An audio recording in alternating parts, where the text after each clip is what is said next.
Кратки најави за денес. Со светата литургија во Охрид, православната Охридска архиепископија на Вранишковски се припои кон МПЦ. Речиси половина од бебињата во земјава се носат на свет со царски рез.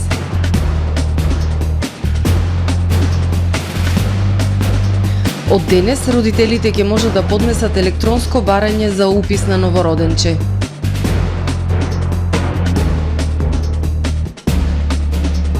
Герила акција на Субклуб Охрид со порака за чист Охрид.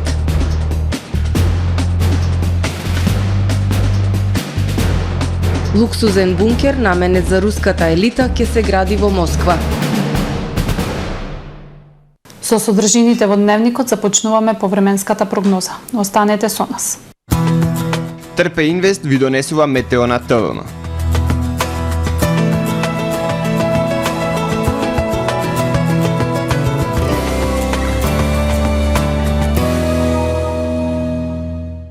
Во Охрид денес имавме претежно сончево и топло време со појава на локална облачност.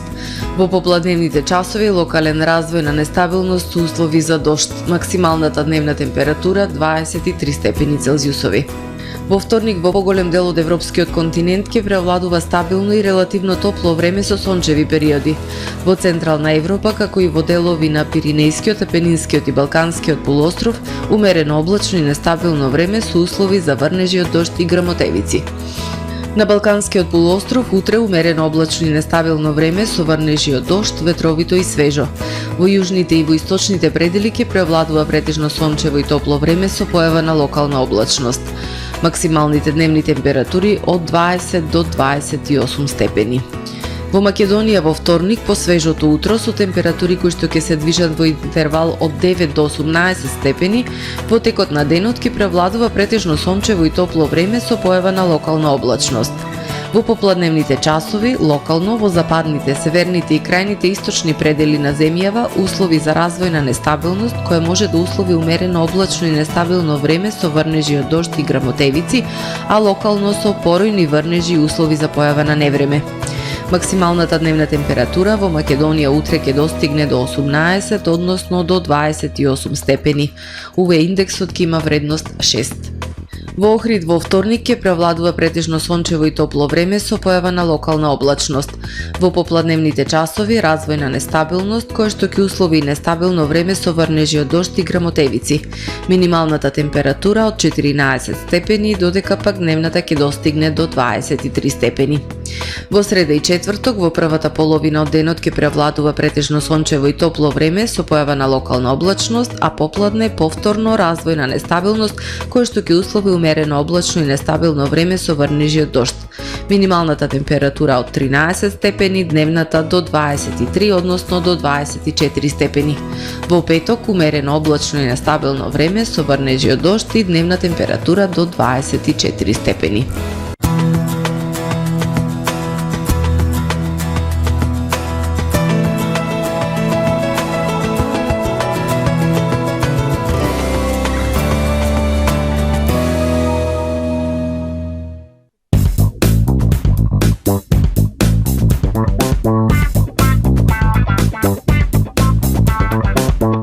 Добре дојдовте во светот на Кармен Бау Центар.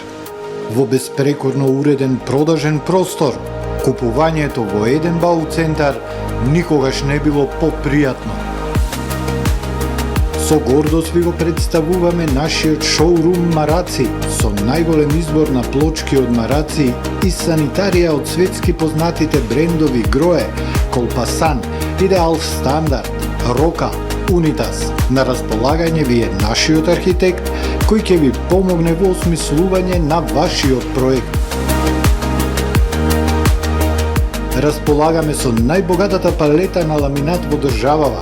Одберете од 100 различни дизајни на Swiss Chrono. Покрај стандардниот избор на фасадните системи Knauf и Бекамент, ви нудиме богат избор на професионален алат на реномираните производители Bosch и DeWalt. Кармен Бау Центар на улица Железничка. Брз кредит не значи скап кредит. Да, добро слушнавте. Аплицирајте за најповолните онлайн кредити со износи од 10.000 до 180.000 денари и рок на отплата до 30 месеци. За повеќе информации посетете не во центарот на Охрид или аплицирајте веднаш на manimax.mk. Manimax, ваш доверлив финансиски партнер. Тамаро е 25 години охридски водечки лидер и препознатлив бренд. Обуките од менаџерскиот тим се доказ за максимална посветеност кон вработените. Тамаро Холдингот се грижи за организацијата и на време од пренесените информации кои отсликуваат тимската работа. Секој успех на вработениот е успех и на компанијата. Маркетите располагаат со производи со висок квалитет од секакви брендови по одлични цени. Вкусните печива од Анабела пекарата се веќе омилен појадок на многу потрошувачи во Охрид. Анабела кујната услужува голем број на потрошувачи и компании.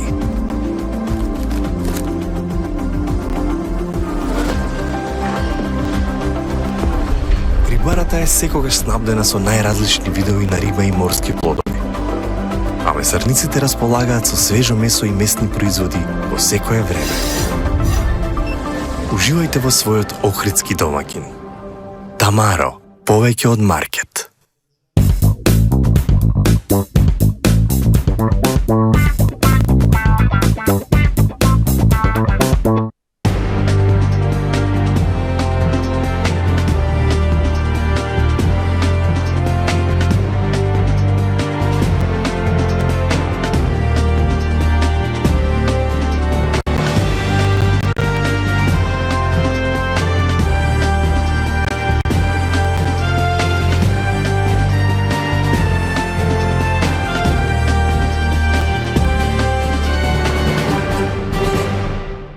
Добар ден, прво издание на Дневникот на ТВМ.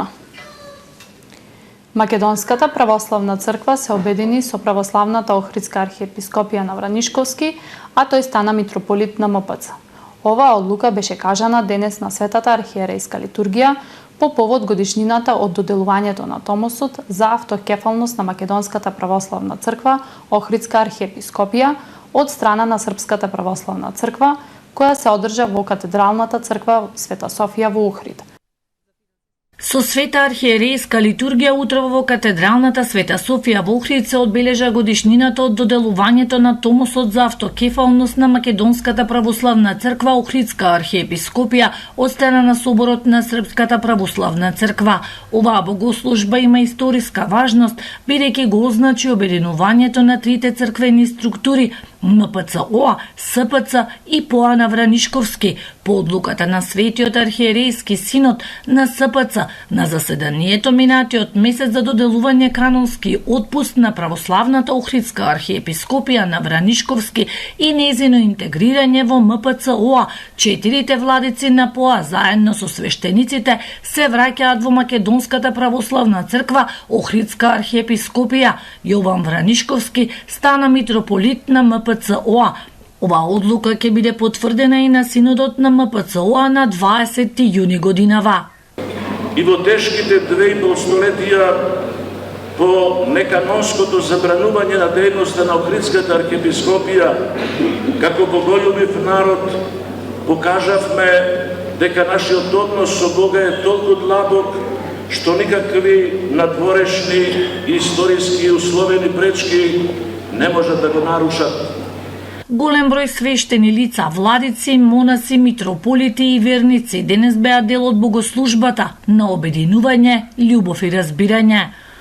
И не постои више црква. Не постојат повеќе цркви, постои само една света, соборна и апостолска православна црква.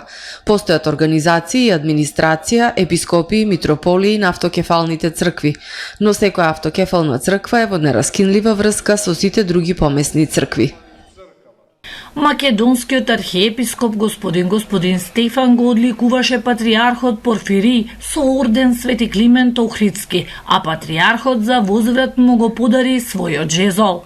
Орден на Свети Климент Охридска прв се доделува на неговата светост патриархот српски господин Порфирий за покажаната љубов кон Македонската православна црква и кон благочестивиот македонски народ, посведочена преку доделувањето на Томосот за автокефалност на Македонската православна црква и Епископското.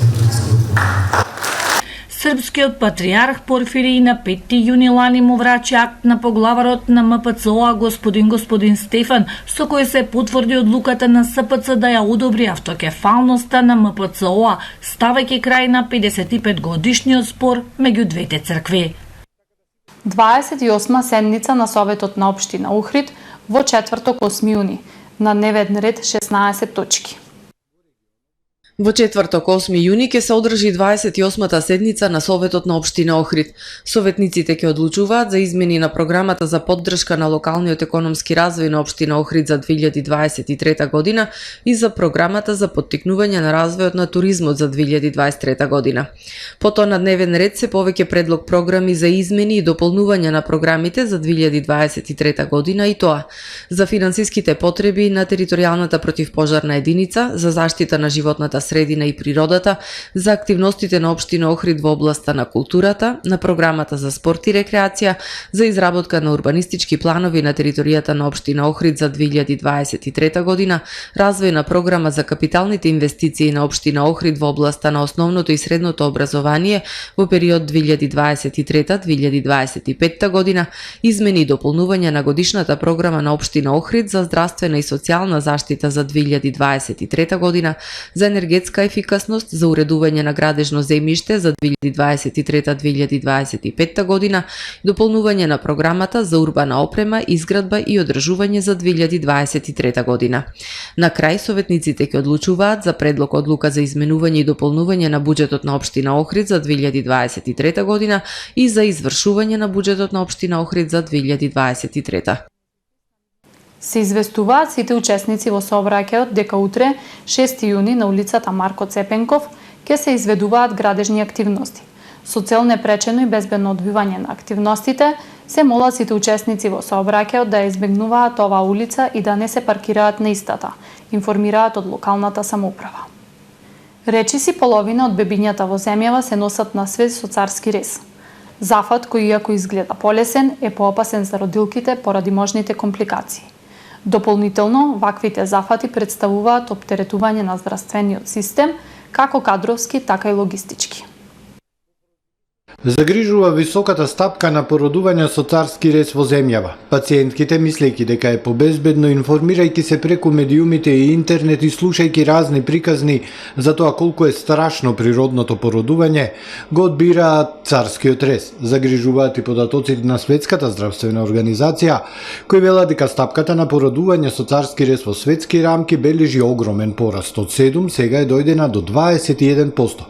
Причина е недоволната информираност за ризиците и придобивките на овој тренд кој пред се е избор на самата жена, објаснува професор доктор Глигор Тофовски, председател на Македонската асоциација на гинеколози и обстетричари МАГО. Бара опрема, бара кадар, бара анестезиолози, конци, оперативно време, све значи поскапо како тип на породување, го оптеретува здравствениот систем. Меѓутоа, прашање за мајките дали носи бенефит, затоа што компликациите од породувањето со царски рез, од оперативното завршување, се исто така поголеми него од спонтаното, од вагиналното породување.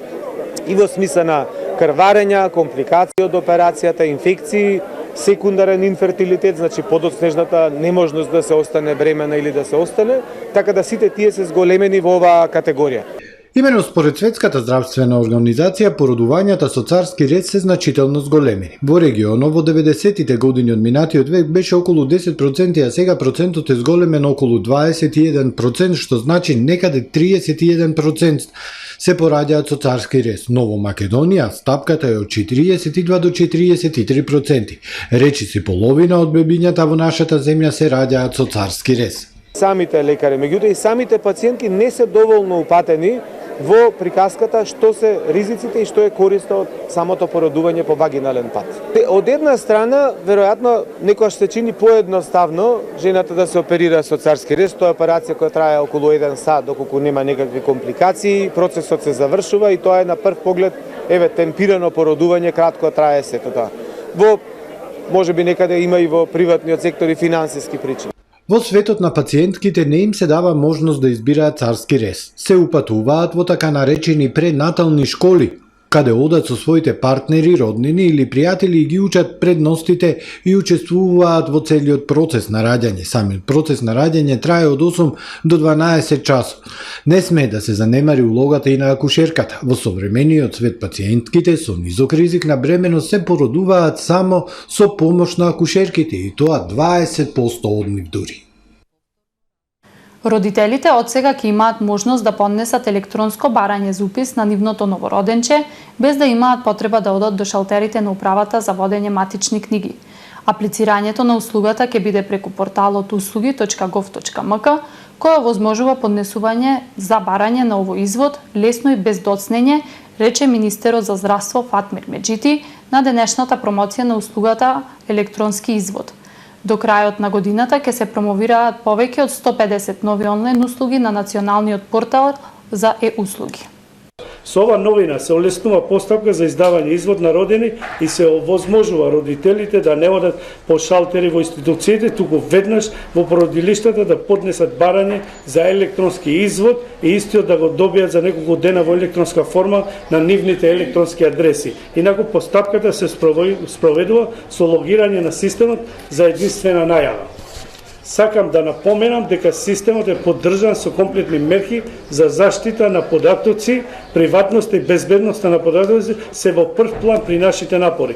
Ова новина ја потврдува нашата тенденција кон дигитализација во секторот здравство и во таа насока продолжуваме со реализација. Герила акција на СУП Клуб Охрид за порака за чист Охрид. Стотици екоторби со QR код поставени низ Охрид. Целта на акцијата е да се подигне свеста за намалување на пластиката за еднократна употреба. Утро во Охрид се разбуди со стотици екоторби со QR код поставени на разни локации низ градот. Станува збор за герила екоакција организирана од страна на СУП Клуб Охрид. Целта на оваа герила акција е да ја подигнеме свеста за намалување на пластиката за еднократна употреба на еден символичен начин, воедно и да ја започнеме акцијата за чистење на отпад од плажите која ќе трае до 21 јуни, објаснуваат од СУП Клуб Охрид. Првиот ден од летото, 21 јуни, кој е прогласен и за ден на Охридското езеро, ќе биде одбележан со една голема супер чистка акција која традиционално се одржува веќе 6-та година поред. Изминатите години СУП Клуб Охрид организираше бројни волонтерски акции и супер чистки, преку кои нудеа бесплатни обуки и сите учесници добиваа суп или кајак со цел да се исчистат местата кои се достапни само по воден пат. За да го зголемат ефектот, оваа година тие повторно ги повикуваат сите да си ја исчистат својата омилена плажа, а секој кој ќе го направи тоа добива гратис возење со суп или кајак. СУП Клуб Охрид има една цел, а тоа е да нема повеќе пластика во езерото, воедно со тоа заедно да ги изградат еколошките навики и развојот за одржлив туризам. Во продолжение да ги погледнеме и вестите од светот. Протести во Шведска против НАТО и Турција. Демонстрантите се против влегувањето на Шведска во НАТО и против новиот закон за тероризам во Шведска. Протестот го организираше Алијанса против НАТО, која обединува неколку различни организации. Тие на демонстрантите им поделиле знамиња на Работничката партија на Курдистан, а портпаролот на Алијансата тврди дека Работничката партија на Курдистан не е терористичка организација, туку дека станува збор за политичка корист која добиваат Турција и другите заинтересирани сили со тоа што ја држат на листата на терористички групи. Само Турција и Унгарија од членките на НАТО не го одобруваат членството на Шведска, а една од причините на официјална Анкара е тоа што Шведска со години им пружа поддршка на курдите. Протести и во Полска. Стотици илјади луѓе излегоа на улиците на Варшава за да протестираат против полската влада на премиерот Матеуш Моравиецки на 34 годишнината од првите демократски избори во Полска. Граѓаните од целата земја дојдоа во главниот град за да изразат незадоволство од кршењето на демократијата и владењето на правото. Тие стравуваат како што велат дека Полска ги следи Унгарија и Турција на патот на автократијата.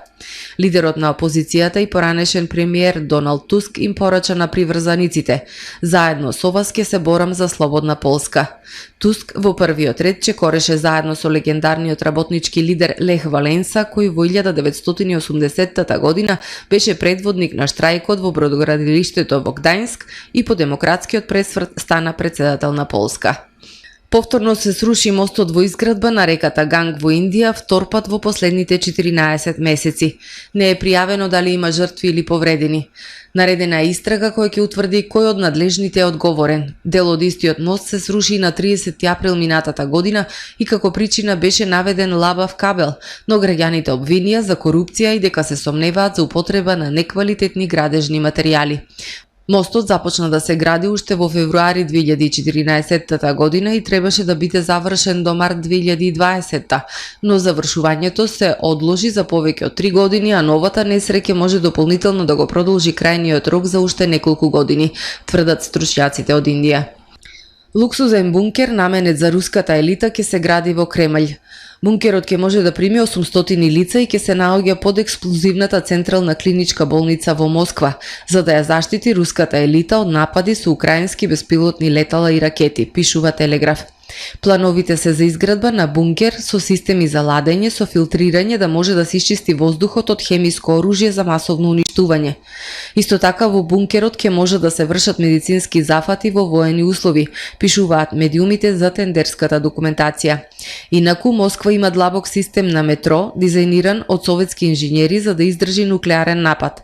Најдлабоката подземна станица е на 83 метри под земја, што е 3 пати поголема од длабочината на просечната лондонска метро станица. Руските медиуми веќе објавија дека цените за изнајмување на станови во близина на метро станиците веќе се зголемени. Го завршуваме првото издание на Дневникот на ТВМ. Ви благодарам што не следевте. Имајте пријатен ден.